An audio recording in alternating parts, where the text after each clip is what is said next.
most of you guys know I do commissions. I guess kind of on a, it doesn't seem like it's limited, but it is kind of on a limited basis in that I don't always take on every commission that somebody may be interested in, you know, for various reasons. You know, again, there's some stuff that I just don't have the skill level yet. There's some stuff that I guess doesn't really interest me. You know, which is kind of a shitty thing, you know, if somebody's hiring you to do something and, you know, normally you're supposed to take their cash and do it, but this isn't really about the money for me. It's more about the creative process and enjoying something, you know, or doing something that I enjoy. So a lot of times, you know, I won't take on every commission.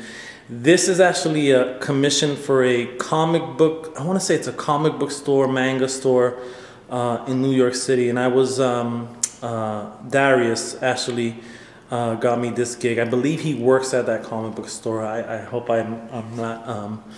I'm pretty sure that's what it is. So anyway, I had made him something similar.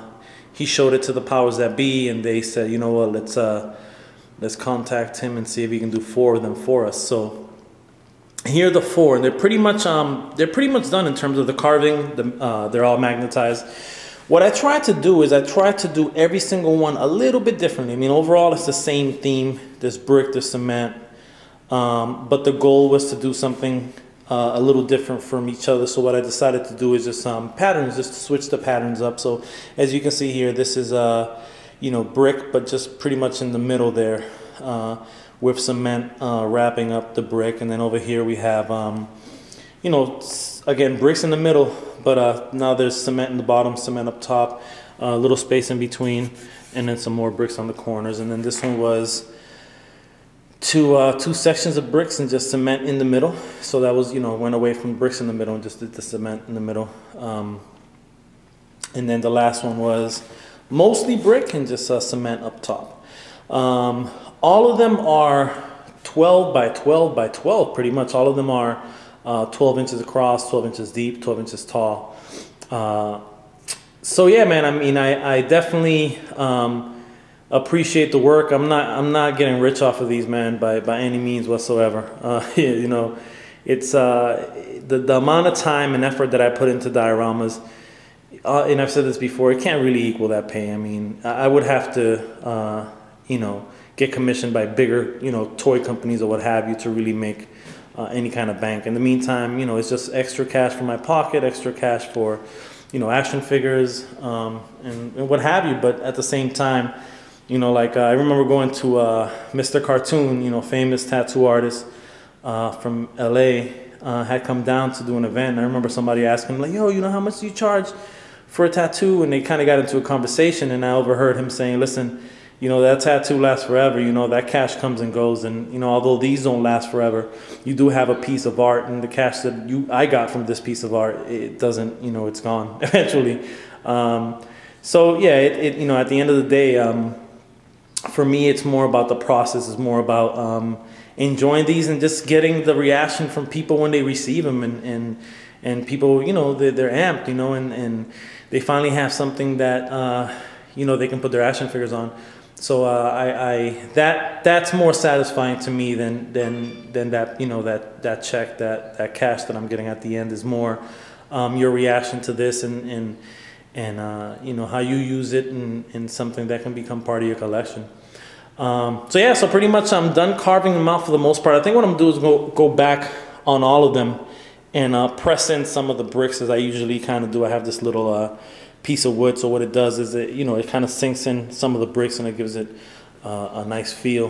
The floors are pretty much done, so I'm at my job right now, so I have a little bit of a break, and I'm gonna just start painting at the very least the base, paint them all in black, and then go back with the walls, do a little bit of an indentation with the bricks, and then black. You know, throw black on the walls. So yeah, so this is where I'm at. And I think what I'll do is, again, this isn't going to be a normal step-by-step video. I mean, I've done these before, and I've done the video where I kind of go through more of the process. So I think the second half of this video, the second half, because I'm going to put this on YouTube, so the second half will just be the completed versions. So yeah, I just wanted to kind of show everybody where I'm at so far, and I guess I'll just do a couple of you know, the good thing about these type of dioramas is that it improves. I get to improve a little bit on my cracks, you know, and I'm definitely happy with the progress. I'm paying a little more, you know, attention to those. So it's you know, it's almost like practice for me. You know, I'm just practicing to get better at every aspect of urban type landscape dioramas, city scenes, and what have you.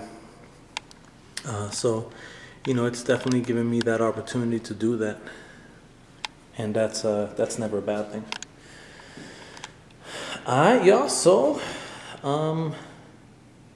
second half, everything will be painted and ready to be shipped.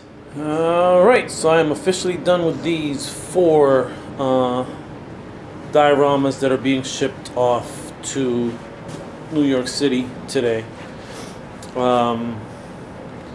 As I stated in the last video, what I tried to do is I tried to do all of them a little bit different from each other. So I think this was the first pattern that I created, which was just brick on either side, surrounded by cement. What I did with all of them actually is I went with a different color, a different shade of gray on the floor than on the wall. But the floor has 2 different types of grays. So does the wall. One of the grays match each other, and the other ones are just separate of each other. So I tried to kind of give it a little bit of contrast in terms of a little more brightness on the floor level, as you know, that's where the action figures will stand. So you want to start kind of getting that brightness from the bottom up. So you know, did the brick pattern in the background. At the end, for all of these, I glued on some, you know, scraps of wood and some fallen brick, glued on by glue gun as well as tacky glue. Some of them I you know, kind of did the tacky glue in the middle and at the ends, and then would do the hot glue kind of right, you know, at those levels. So the hot glue would you know, kind of tighten it up real quick while the tacky glue dried. So hopefully everything will stay intact, as it's secured pretty good. Obviously, if it takes a big hit, it will come off. It is foam. For all of them, I also kind of came with the little touches, like the little moss growing or what have you.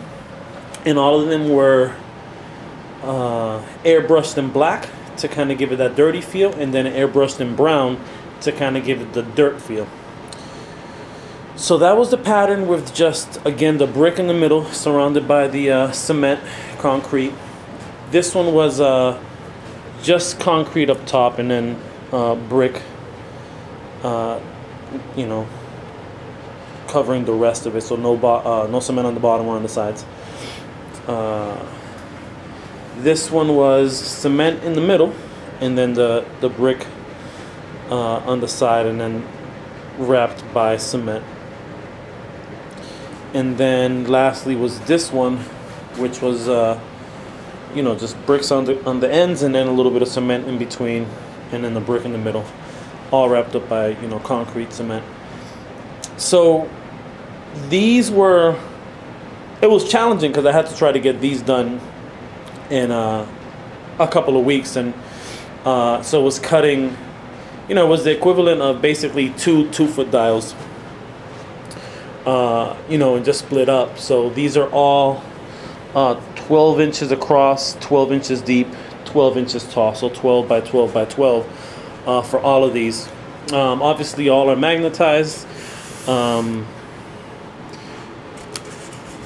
and kind of the good thing I like about airbrushing is that it also kind of lets you see where these line up. So if you put it together and it's a little off, you just adjust it in the back. So that kind of helps out with putting it together in terms of making sure it's nice and tight. But yeah, so these just magnetized, and pretty much walls come off, and yeah, This is what you're left with. So this is one dial. They did request that I paint them black on the back. I did. I didn't give it a second coat. I did give it a second coat of black, but I didn't protect it with the acrylic sealer. The rest of it has been protected with acrylic sealer. And as an FYI, the acrylic sealer works really well on obviously acrylic, but also on just the foam. The way it kind of, you know, it gives it a little bit of a, I don't want to say it's glossy, but it does give it a nice little end result. So you don't get that flat, but you don't get that super glossy either. And so what I did is I usually, when I spray it, I usually keep them together, spray the whole thing, but pay a little more attention to the floor, because if an action figure has something sharp in his hand, or he's posed in a way where something sharp is sticking out and they fall over, they will stab the foam if there is no acrylic sealer. With the sealer, it does protect it from that, as I've not experimented, but just been on both sides of it, where I've been doing something with a diorama that has no sealer. Somebody falls and they puncture it real quick, and vice versa, where an action figure falls on a diorama that's been sealed and does nothing. So obviously that's a big part of it, because these are going to people, and I have dioramas that I haven't sealed, and easily paint chips and it gets scratched, and you know, I stack all my dioramas together, which doesn't help, but you know, I do it carefully.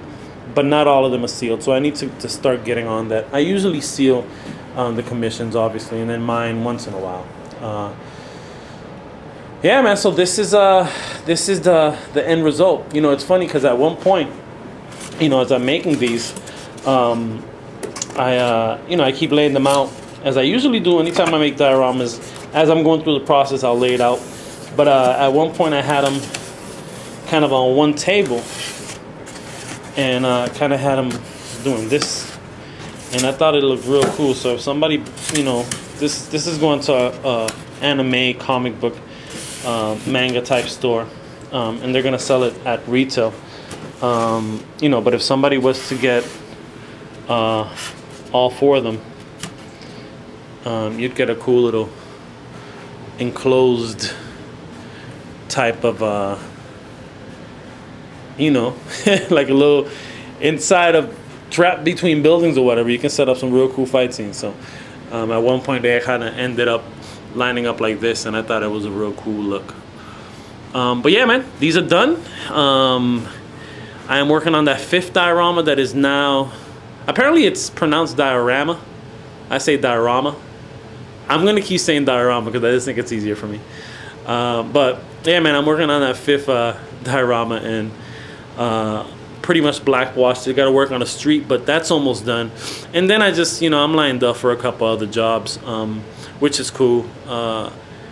As again, I'm still enjoying this, man. It's still not I'm not dreading it. I'm not like, oh man. I mean, I'm really enjoying the process and learning. You know, as I had showed in the first segment, just, you know, stuff like my cracks, you know, which I'm taking more pride in, and making sure that they look good, and the way I'm painting them, and you know, giving it that dope comic book-esque feel look, you know. So when you're putting these action figures in, you know, the background isn't always the main focus, but if it's tight enough to the naked eye, then in the background it's gonna flow perfectly for the most part. So it's been another good journey with these 4, and I hope that the new owners are happy with them. And that concludes these guys, and I'm out. Peace.